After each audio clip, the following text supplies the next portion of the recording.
तीर्थंकर नौवें पुष्पदंत भगवान हैं। जिन पुष्पदंत भगवान को सुविधिनाथ भी कहा जाता है। और सुविधि का अर्थ यह होता है जिसने सच्ची और अच्छी विधि को बताया हो मोक्ष के लिए। तो उन्होंने एकांत दृष्टि प्रतिषेधि तत्व प्रमाण सिद्धिम तत्त स्वभावम तया प्रणीतम सुबदेश धामना नैतत् समालीढ़ पदम तदन्य।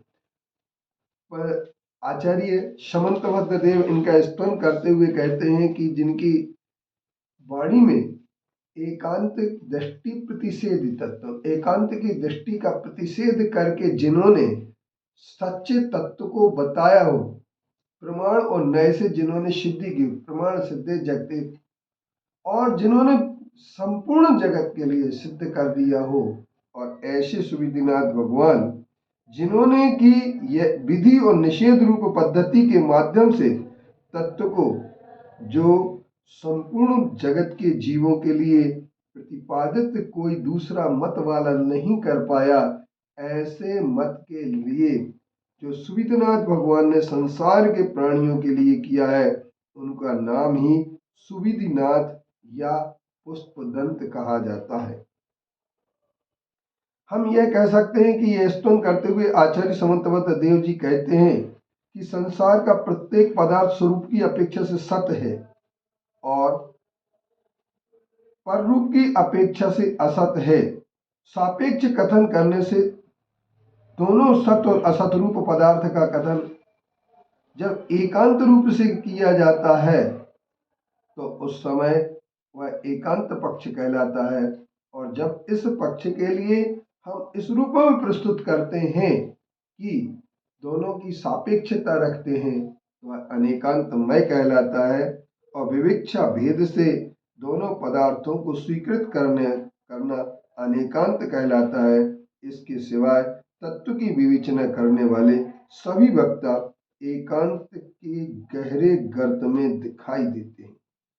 तत्व की विधि और निषेधात्मक युक्ति से सिद्धि करते हुए आचार्य कहते हैं, आचार्य श्री यह कहते हैं कि किसी अपेक्षा से पदार्थ तत्व रूप है और किसी पदार्थ से अतत् रूप है। वस्तु तत्व के उसी प्रकार प्रतीति होती है, क्योंकि वस्तु तत्व में विधि और निषेध का सर्वथा भिन्नता अथवा अभिन्नता नहीं होती है। वह वस्तु तत्व जो होता है वह किसी अपेक्षा से भिन्न होता है। जैसे एक सोने के कुंडल में, सोने से कुंडल अलग भी है और सोने से कुंडल एक भी है। क्यों कि जब वह कुंडल सोने कड़े के रूप में बदल जाता है तो वह कुंडल से सोना अलग हो जाता है, और जब उस समय उसी में है तो वह अभिन्न होता है। इसी तरीके से सर्वथा भिन्नता अभिन्नता मानने पर शून्य दोष का प्रसंग आ जाता है, और वस्तु तत्व भेद और अभेद की अपेक्षा से भी कथनचित भेद रूप में है, कथनचित अभेद रूप है। वस्तु तत्व की व्यवस्था गुणी और गुण के रूप में भेद अभेद नहीं मानी जा सकती है। अर्थात हम ये कह सकते हैं सर्वथा अभेद मानने पर, तर्की की कसौटी पर यह कहा जा सकता है कि वह पदार्थ भिन्न मानने पर संकट दोष आपत्तियां आती हैं, और सर्वथा अभेद मानने पर अस्तित्व नास्तित्व रूप हो जाता है। इस तरीके से शून्यता का दोष आ जाता है। अनेकांत की शैली में भेद और अभेद के लिए इस प्रकार से माना गया है। अब हमारे सामने सबसे बड़ी बात ये आती है कि पदार्थ सत और असत, भेद अभेद, इन रूप में अनेकांत में भी एक सबसे बड़ी बात होती है, एक सुबंत प्रत्यय लगा करके किसी भी शब्द को बनाया जाता है।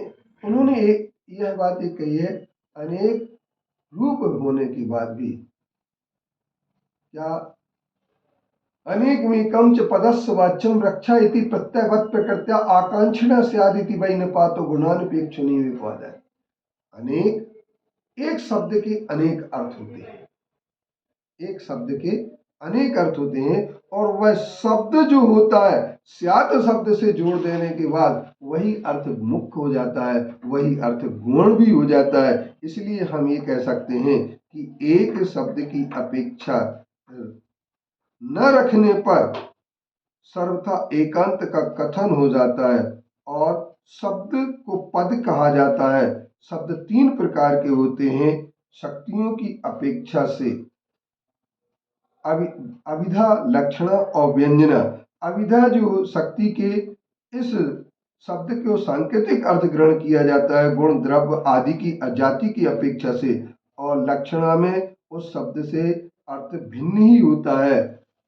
अविधा, लक्षण और व्यंजना में एक व्यंग्य जिससे कोई अन्य अर्थ ही निकाला जा सकता है। जैसे वृक्षत्व, सामान्य की दृष्टि से वृक्ष होता है, वृक्ष शब्द का प्रयोग किया जाता है। सागौन, पलाश आदि वृक्ष होते हैं। इस तरीके से हम ये कह सकते हैं एक भी है और अनेक भी है। अब अंदर की बात आपके लिए एक और अंतिम बात बता देते हैं, वह यह है कि हमारे जितने भी शब्द हैं उन शब्द के अविधेय स्वरूप बताकर वाक्य के अविधेय स्वरूप को आचार्य कहते हैं कि कर्म रूप शत्रु को जीतने वाला आपका वह जो गौण और मुख्य अर्थ से युक्त वाक्य है वह सर्वथा एकांतवादियों के लिए निश्चय से द्वेष रखने वालों को अनिष्ट है। इसलिए समस्त कर्मों का क्षय करने के लिए प्रयत्नशील होने वाले आपके चरण कमल इंद्र चक्रवर्ती धरणेन्द्र के द्वारा हमेशा वंदनीय है। और इस तरीके से यह अनेकांत और स्यादवाद की अमोघ शैली के माध्यम से सूर्यनाथ भगवान का स्तुति किया गया।